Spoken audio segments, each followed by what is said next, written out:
Welcome to NeuroNoodle's Neurofeedback and Neuropsychology podcast featuring tech legend Jay Gunkelman. He's the man who has read well over 500,000 brain scans, and Dr. Mari Swingle, author of iMinds. Our goal is to provide information and promote options for better mental health. The NeuroNoodle podcast is supported by listeners and businesses just like you.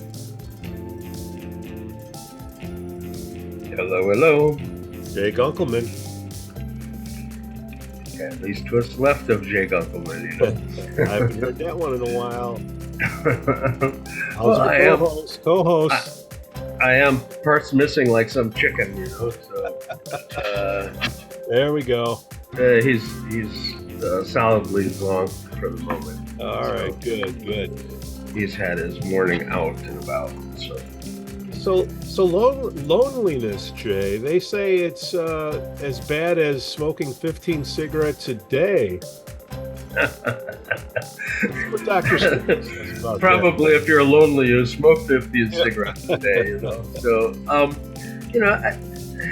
solitary confinement, the world's number one step in torture, you know. Yeah. It's not that you have to be isolated in a cell block somewhere to be isolated. You can be sitting right next to somebody on the subway and be isolated. Yeah. You can sit across from somebody at a banquet and be isolated. You know, it doesn't require solitary confinement, but isolation is as bad as solitary confinement. It's an awful circumstance. And if you want to see somebody spin off in their head, have them not interact about anything with anybody and see how kind of fractured their cognitive logic ends up being. The thought process of isolation isn't always intact. There have been some fabulous things created in isolation, some books written in prison kind of stuff. But there's more people that flip out than actually do productive stuff. Mari, we're talking about loneliness. There was an article that said it's as bad as smoking 15 cigarettes a day. Yeah, I'm in 100% agreement. I mean, we always get these really kind of kooky analogies. I'm not sure about, that loneliness gives you lung cancer. But no, I think we are in an epidemic. This is right up my alley in terms of talking about, how the technologies that were originally designed to help us communicate and help us stay in touch are having the opposite effect. I write extensively about our need to go back to more face-to-face, heart-to-heart interaction. And I would even say the younger generations are suffering much, much more. It used to be geriatric populations we were so worried about. Geriatric populations, I think, are using the technologies beautifully, to Zoom or FaceTime their grandkids, etc. But yeah, I mean, the folks are not going out to the coffee shop and yapping with each other anymore. There's an epidemic of people living alone. People don't, I understand you don't want to be living with 5 roommates. I mean, we've all been through that. It was fun, but it also was not. But, this whole thing, we don't want the burden of taking care of other people, but then nobody's taking care of us, right? Well, what is loneliness? Well, to me, it's very different than being alone. No issue whatsoever. Jay, what are you doing, huh?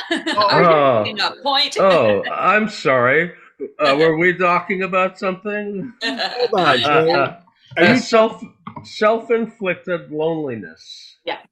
Addiction to the tablet or the phone or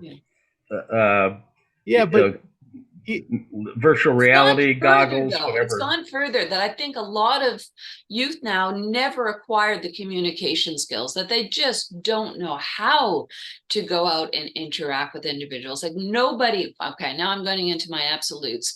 No apologies, people.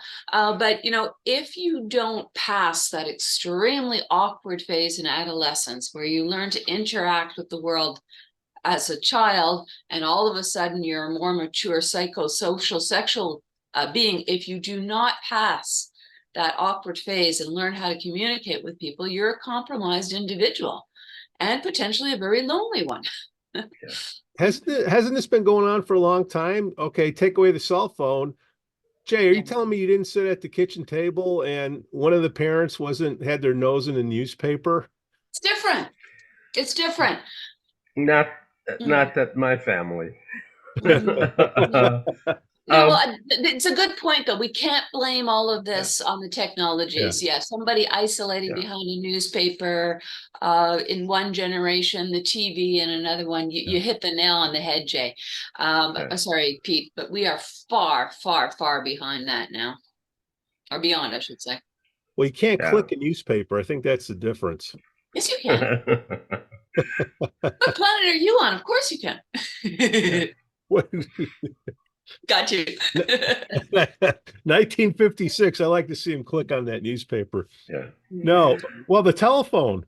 At least you're talking to somebody. Yeah.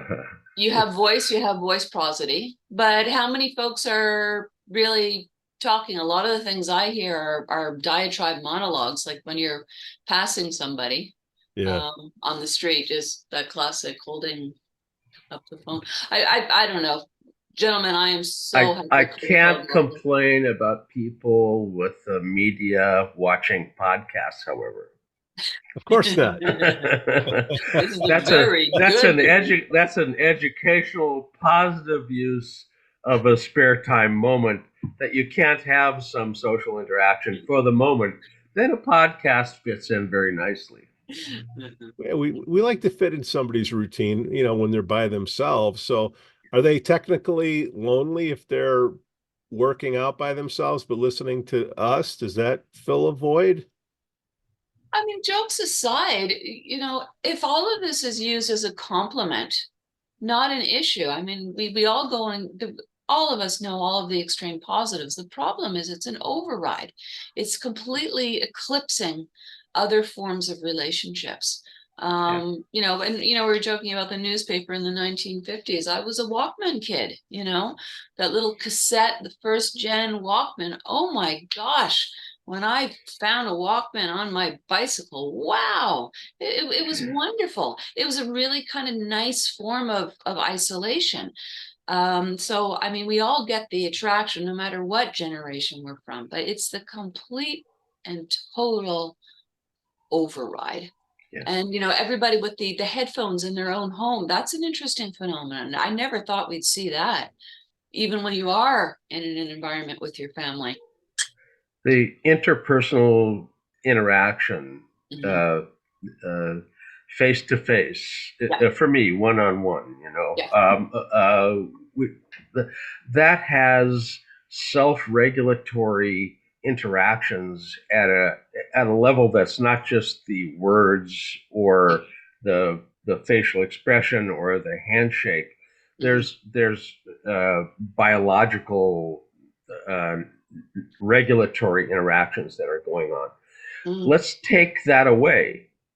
Well, if you don't have co-regulation that helps you regulate, your body is more likely to have systems that aren't well regulated. Yeah. We help each other regulate. There's a resonance between individuals that's lost where there's isolation. And, the heart is a system, the brain is a system, the gastrointestinal system is a system. All of these things end up having rhythms, and those rhythms end up being fostered by interaction with other similar rhythmic people. And if you don't have direct contact, you need to find it elsewhere. There's some interesting alternatives. You can have a pet that co modulates with you. But doing it as a solo act isn't necessarily a good act. That's a high wire act. Yeah. There was a lot of work done on this years ago, Jay. You're Mr. Reference. But I mean, there was even a journal called Subtle Energies. And if you have two people sitting in the same room with a certain distance, your hearts start to regulate together, your breathing starts to regulate together. I mean, we all know about body positions, how we imitate and emulate. But there's just we are biological beings. And a lot of what we're doing now, it's in the face of how we are literally designed to be. You were talking about facial expression, Jay, but all of those little subtle things, like the little blush, the pupil dilation, all of those things that help you be at one with somebody, or exactly the opposite, kind of let you know, hey, this isn't going as well as it should be. But what do we do when we take away the biological messaging, interpersonal biological messaging? We deregulate. We deregulate. Some of the early work goes back to Barbara Brown. And she's kind of lost in the history of the early days of EEG for many people. But she was a ball buster of a woman, and really organizationally was an important figure, not the diminutive individual. She had a booming voice, and actually directed the rooms that she was in really quite well. One of her experiments was to sit people with a wall between them with a little slit where they could see only a little piece of the person's face. And you may argue that pupil diameter is something you could see. Yeah, that's true. But they had to guess when the other person was kind of feeling them or connected to them. And they monitored their EEG. And when people both pressed the "we're connected" button together, Theta was a dominant state in both of them. So she, she was one of the early people looking at Theta. Elmer Green and Elise were cohorts of hers at the time as well. So, but the interpersonal guessing that you're actually connected was something that she was looking at as a biological connection, and found Theta to be one of the frequencies that was associated with that kind of connectivity. Yeah, it makes sense. I mean, one of my big critiques as well is the loss of, what we used to call pillow time. If individuals take their phones to bed, you don't have any of that. Or if, people go to bed at different times. But I mean, what state would you automatically think you are? At rest, on the pillow, half asleep. You probably don't see each other's pupils. You're just in the other person's energy. And that's where very, very intimate conversations occur. And I'm not talking about sexual intimacy. Yeah. And we're losing all of those moments where we're in touch with others' biology. Isn't it critical when a mother and their infant, if all that recognition, that screws them up for the rest of their life if you don't have that connection early on, right? That's Allan Schore's work. Yeah. And he has a very well-developed system to understand the face-to-face interaction between parent and child, and how that develops the affective regulatory system, and neurochemistry for later life psychopathology if it's not done well. Yeah. And Shore, Ainsworth, there's a whole grouping, and even Porges took that up. And in the first year, you get the primary emotions developed, and then shame and guilt are social emotions that are actually learned in the left hemisphere in the late 1 year, more likely in the second and third year. And anyway, his work is really quite well developed in that area. It's used as reference material for all of the other folks that you see out there working on attachments and stuff at this point. But the developmental trauma stuff is really dependent on his work. Our moms taught us. I want to pick up on that. You know, all of this focus now on trauma-informed therapy, trauma. I think there's a huge elephant in the room. Here I go again. There's not that much trauma in the world, but you know, why are individuals reacting in traumatic ways to, I would say, lesser emotional stressors? And I think it's because you do not have the primary setup.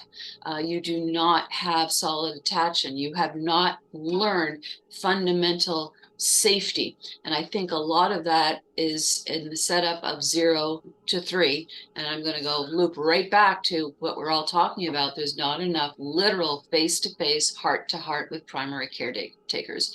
And people's nervous systems, the whole psychophysiology does not know what safety is. You know, in the ACEs, adverse childhood experiences, and if you have more than 4 of them, and there's a short list, if you have 4 of them, later life pathology, hypertension, cardiac problems, strokes, all sorts of things that you'd think are just purely medical. Not how could that be related to that early life bad experience of some sort? But it's a very well developed science at this point, with huge ends in the studies. One of the things they found is that it takes one person to save somebody from an ACEs hell of an 8 or a 10 or maybe just a 4. But it only takes one. And that one caring person is this one-to-one resonant being that can end up recentering somebody and sending them off on a different course. It's if it were just the ACEs, God help us, because if you look at a survey of a crowd of people and they all take the ACEs on a device and it's scored anonymously, the number of people in the room that have an ACEs score that would basically have them, that's it. You're toast. Is high. There's so many that would be in such dire strait, and again, that one person to snatch the being out of that morass and help them not be isolated. Yeah, we all talk about the liability. We all talk about the liability. We don't talk about the protector, the older sibling, the teacher, the neighbor, the aunt, the uncle. Yeah, thanks for bringing that up, Jay. It's only that one strong connection. And even if we look, people don't know their neighbors. I think a lot of relationships with teachers, it's more conflictual. A lot of teachers are afraid to develop a good interpersonal relationship with their students. And all of this we cannot blame on the technology at this point. I think from a cultural or social standpoint, a lot of the structures that we used to have, institutional as well as family, are becoming lesser. Yeah. So I have an old friend from university days, and she's remained single and has never had a kid, and she's got a little house in the Midwest, and she's been into bicycles, and she repairs bicycles and she gives bicycles away, and people drop off pieces and parts and bicycles that have been run over, and but all of the kids in her little town basically hang at her place, and she is that one person that snatches these little folks out of their dire circumstance and gives them a safe haven. And she's got a lot of people riding a lot of bicycles.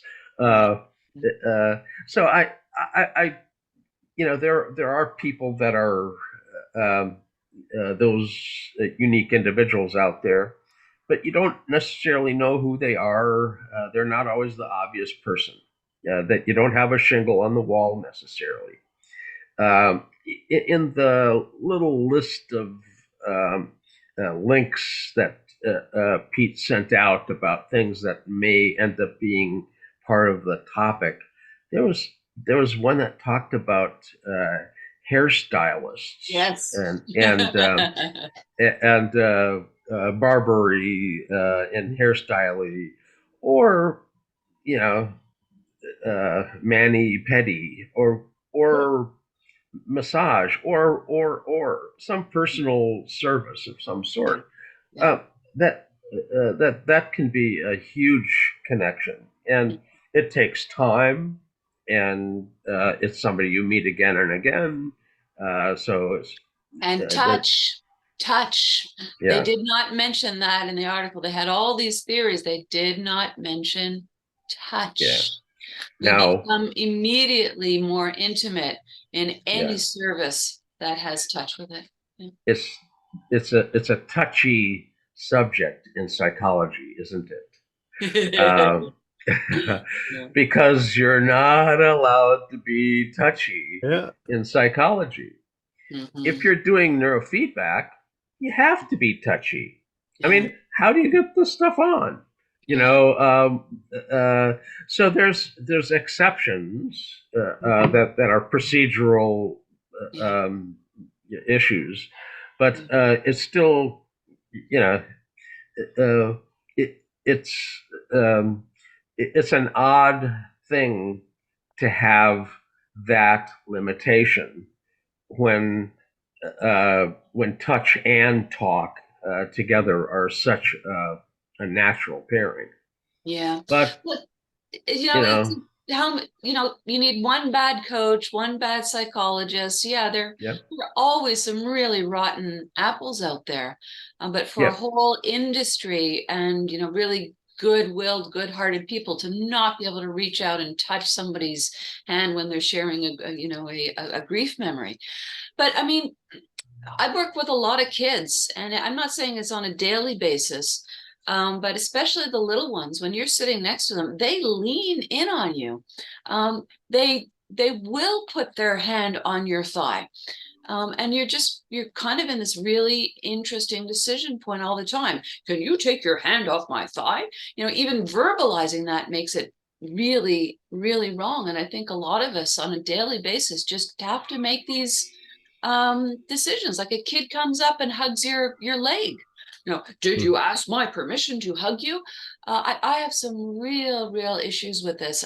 Again, I don't want to fly in the face of the poor children that are physically invaded all the time. I'm not even talking about the abuse component, but we have to figure out the pendulum. We continually in our profession, and I would say socially and culturally as well, we go from all the wrongs to a whole different set of wrongs. Our moms. Luckily, the hairstylist is allowed to touch, and they can talk. But they're more than touching. I mean, they're stroking. Right? I mean, Jay, we can joke about your hair, but one of the most intimate sharing is when somebody washes your hair. That's extremely intimate and feels beautiful. Yeah. And the woman in the article became a psychotherapist. Uh, I don't think I want to go there. That's the stuff that drives me Oh, crazy. I don't know. okay, let me get back on the tracks here. 0 to 3. Okay, the last time I had a kid was 30 years ago. Okay, and the formative years 0 to 3, I don't, I went to the baby Lamaze classes and all that stuff, but I don't remember anything ever saying how important it is to connect to your kid between 0 and 3. Are moms to be being taught that now? Well, Or you just did it before that. That's the issue. And when your kid cried, you went. I mean, okay, there was the Ferber age, but yeah, I blame this all on the bloody technology. The parents are just so distracted, and even like extreme working parents, busy, busy, busy. They weren't going into this high stimulation device that literally would prevent them from not hearing, but regulating the cry of their child. Like it's my gosh, I can go on and on and on but do and you think on. moms know that though, or they know and they But don't you have care? a baby camera in the room, you Yeah, know. yeah, yeah. So, Yeah. Well, I um, mean, I think more and more, yes, but there's a lot of pushback. I've been talking about this, what, how long, Jay? 20 years, maybe? I wasn't going to embarrass you by saying how long we've known each other, even. Yeah, no, but like really professionally on Yeah. this over 20 years, over 20 years. And yeah, here I go again. There's just too much money in it. The people that have the power to really do something aren't doing it. It's starting though, but it's starting at a much later age. I know France took phones out of schools. Sweden is now, but this is when it's older. We have to reach the parents, but not criticize them. I talk about what the parenting trap. Young parents, there's full loop. You have a young single mom. Not even how does she get some respite? How does she take a shower or go to the toilet? You know. Mhm. Yeah, she plops her kid in front of a phone. I mean, I get that part. Um, yeah. But getting back to loneliness, and let's talk about rehabbing somebody. You send them to an institution and you put them in solitary confinement. How does that It's rehab somebody? it's not, it's punishment. But It's torture, Yeah, not just yeah, punishment. yeah.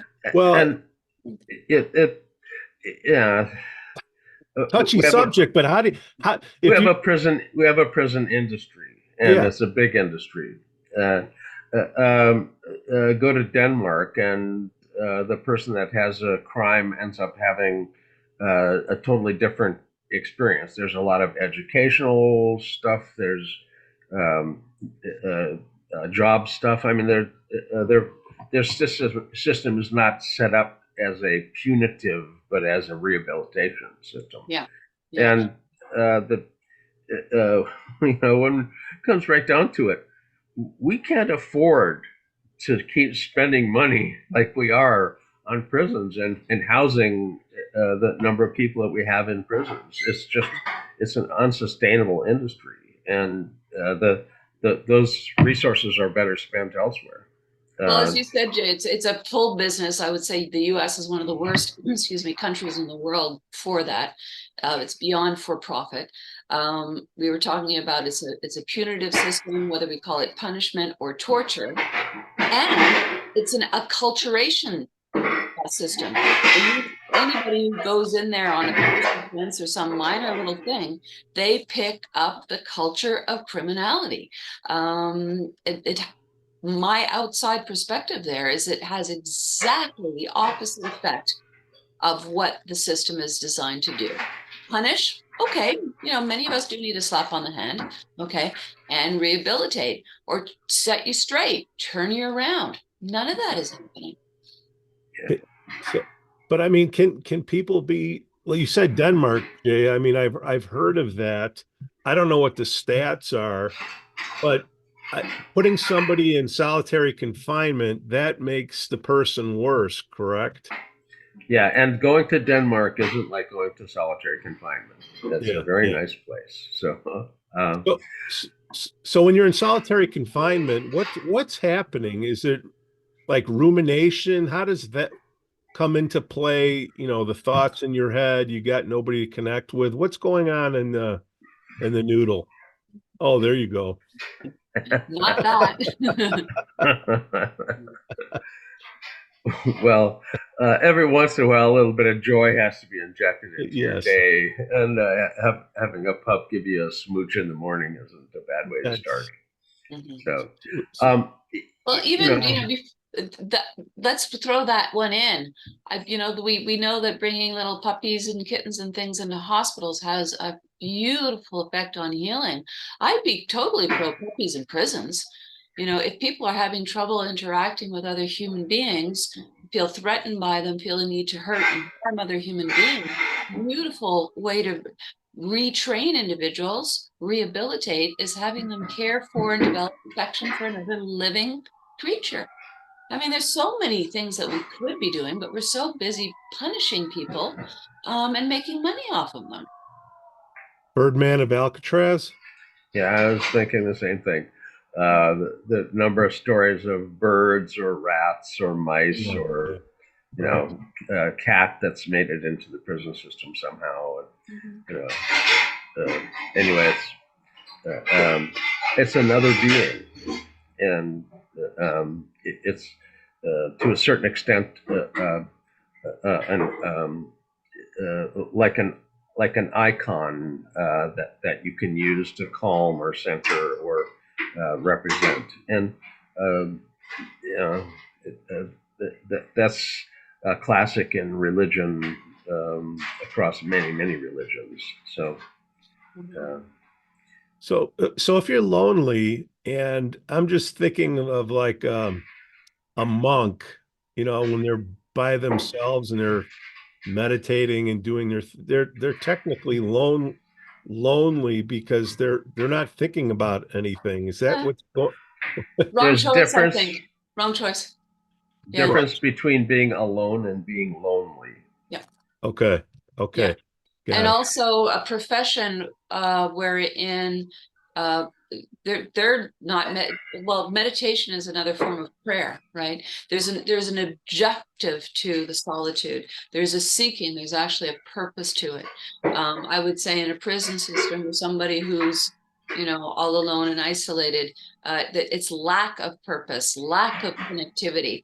And a monk, they're seeking connectivity with the universe. A nun is seeking connection with God. That's what I was teasing you about. Wrong choice there. Yeah, I was. Somebody in nature. Okay. It doesn't just have to be another person or a puppy. It's connecting, I would say, with the universe and with life. Unfortunately, I think a lot of this stuff has become over formalized, like forest bathing and forest walks. But a nice walk in the woods with the breeze in your face, smelling the trees. Wow. 18 wealthy families. Did I go away? Come Hello. on back. There you Uh, are. Wealthy families, what would they prescribe? They would prescribe walks by the sea. People who were feeling melancholy and ill would be sent to the ocean. We have a lot of this innate knowledge, and eras where I would really criticize the mental health. They used to put people on racks and things too, but we know some of this stuff fundamentally. Yeah. I'm trying to get the difference between ruminations, okay, because that's a negative connotation, depending on what the thought is in the chats or the chants, right? Sits right here in the anterior cingulate. It's anterior cingulate is a spot in the brain. If it's working, it gives you cognitive and emotional flexibility. When it's not working, you can be stuck on or stuck off. You can be unregulated and flip flop between on and off, but you don't have the normal graded ability to respond appropriately. If you're locked on, it's like an obsession or a compulsion. And if you're locked off, it's like procrastination. In its more nasty forms, it can also include the affective division of the anterior cingulate, like anhedonia. Mhm. And those are reward deficiency issues, and they actually have seen a thalamocortical dysrhythmia at the anterior cingulate, cognitive and emotional sections of it. Mhm. That was published in Nature by Dirk Deridder. They were found by machine learning. So chanting, chanting and ruminating thoughts, is that the same thing, Dr. Marie? I don't think so at all. No. Well, Okay. ruminating, I think, is self-generated, and as Jay was saying, we call it a hot cingulate. You get into these circular Yeah. OCD like thoughts, and I mean, I joke with clients. None of us get locked on. I'm so fantastic. I'm so intelligent. We get locked on. Why did I do that? I'm so stupid. I'm worthless. Or I've got to wash, and all the drawers got to be in the right order. Chanting, again, if we could even put it into mantras, they can be Yeah. certain words that we Yeah, yeah. repeat. They can, yeah, and yeah, I mean, original purpose of meditation is the absence of self and complete oneness with the universe. So, as far as I'm concerned, a lot of the chants are to silence the rumination, and to replace the rumination. A Yeah. lot of the self-help people, I mean, they encourage positive affirmations. I like myself. I like myself. I like myself. Mhm. And is that like chanting? Is that a positive thing on the anterior cingulate? I can't turn off the positive thoughts in my head. I would just think, It's a, No, I have difficulties with people who suggest that. I mean, it sounds really good, but I mean, when you have, I'm going to say, like a young female who's having some issues with her image, and you give her homework to look in the mirror and say, "I am beautiful. I am beautiful. I love myself," and she feels like a Dorcas. And I don't know. They say if you repeat something so many times, you start to believe it. I don't. I. This is where I love our field. Go in, train the brain, give somebody uh, homework or purpose, so they do something, they accomplish something, so those words actually mean something, and they don't just go back on their phone and look at that new lipstick, and I'd only be beautiful if I wore so and so's new lipstick with duck lips, so so somebody comes into your office and says, I'm lonely. That's their biggest problem. yeah. What, not everybody's the same. Well, like what are some steps that at least you can point them in the right that's that's like a complaint of a DSM. Uh, uh, so I am lonely means what? Well, to one person it might mean like who's sad. For another person, it might be an anhedonia. For another person, it might be an agitation because they're not feeling connected. No matter what the complaint, the story, people still tell stories and stories change. But when they come in with a story and it has something to do with how they feel or think, what organ are you going to test? If you look at the brain, it will usually tell you what's going on and how to how to tweak it so it doesn't end up having the problem. Now, as an anterior cingulate issue, it could be slow content, in which case 85% of the time it does not respond to the classic Luvox, fluvoxamine, which is the classic med for OCD, an SSRI.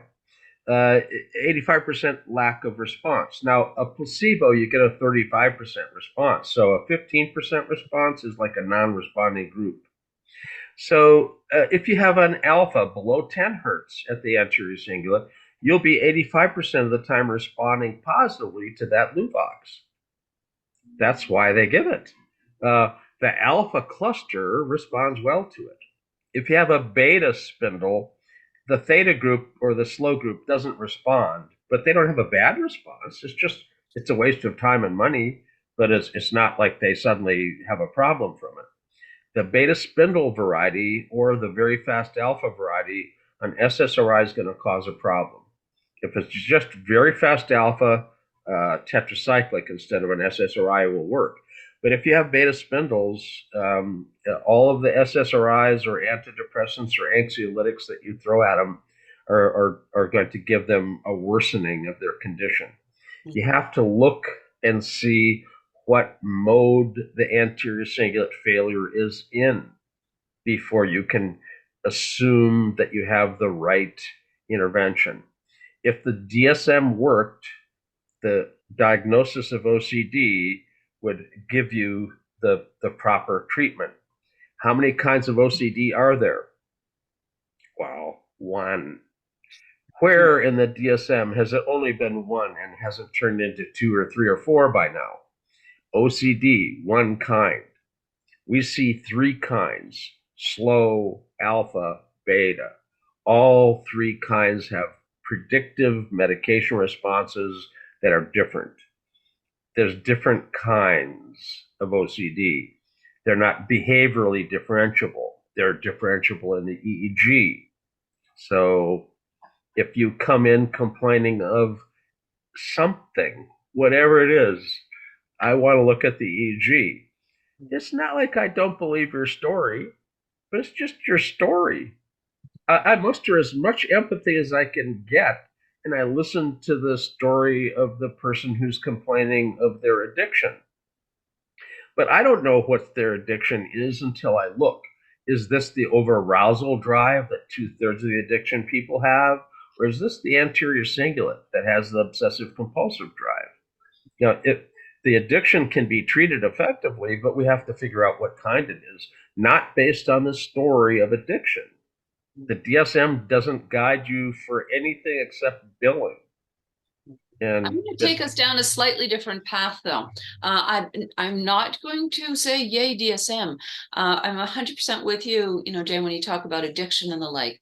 But the loneliness, that's a different cultural phenomenon now. And I think, yeah, there's a part that we really look at the brain, and then there's the part where the instrument of the brain actually isn't that I can't believe I'm saying it, isn't that important. It's a cultural piece. A lot of people, in fact, their EEG is looking really good and they're just lonely. It's the basic things. What can you do in your community, in your age group, etc.? How can you connect? Do you connect through an activity? Do you connect through people? These type of things. So we have an epidemic, as I said, of loneliness. In order not to be lonely, to get people to talk to you, you have to you have to give before you can take. Yeah. You have to ask questions about the other person. And I don't think people get that. So my next question is, are narcissists lonely? No, no. But I mean, it's the neediness, right? When you're really, really lonely, you forget the input output. I don't like the give and take. But all of us, we know that person when we meet them, at a party, somebody gloms onto you, it's like, oh, right? And yeah, I think people who are really, really isolated need some form of re-education in terms of you have to be present for somebody to be present for you. That's a learned behavior, that's a taught behavior, that's a maintained behavior. But no, our narcissists, they're in a classification of their own. But narcissists, believe it or not, actually attract people. People figure out that people are narcissists 10 years later when they've been destroyed by them. Narcissists have husbands and wives and kids and business partners, and they just go through them and destroy them. But Jay, do you want to talk a little bit more about the brain of a narcissist? Let's get back to that cingulate. Well, personality disorders are not just cingulate.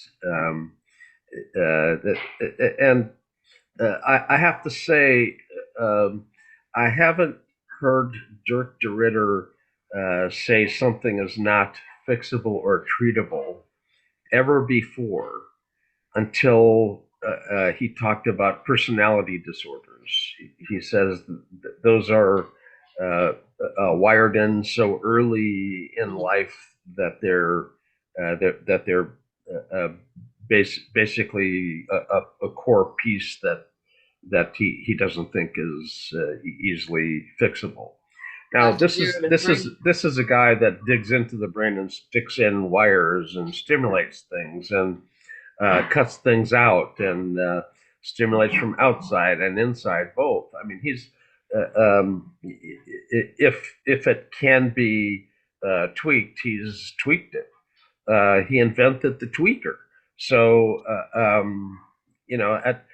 it doesn't suggest that it's an easy thing to fix.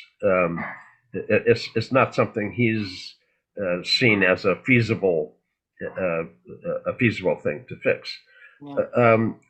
Narcissistic personality disorder is established, again, going back to Schore's work, as a pathophysiological pattern in the first year of life.